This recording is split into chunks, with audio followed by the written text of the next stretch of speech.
Finalement, si tu es investisseur, il faut que tu investisses au bon moment et que tu sortes au bon moment. Même Amazon un jour mourra. Comprends là où tu es fort, comprends tes zones de talent, tes zones de génie et concentre-toi à fond là-dessus et ne fais quasiment que ça. L'école pour moi, ça a été une suite de jours d'un ennui mortel. Moi, ce que j'aimais, c'est quand je partais en voyage, quand j'allais à des conférences de presse, quand j'allais rencontrer des gens, découvrir, apprendre. L'aspect que j'aime pas, c'est être dans une grosse organisation, venir pointer entre guillemets tous les jours machin au bureau. Ça me saoulait. Je voyais ça comme un truc complètement inaccessible, de gens en costume cravate dans des tours à Wall Street.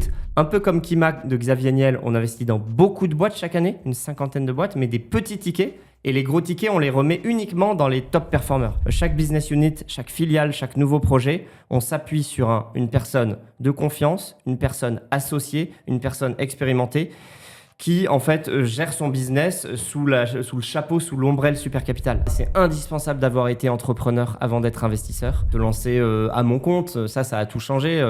Ça a tout changé parce qu'en fait, une fois que tu as goûté à ça avec un peu de succès, tu peux quasiment plus revenir en arrière.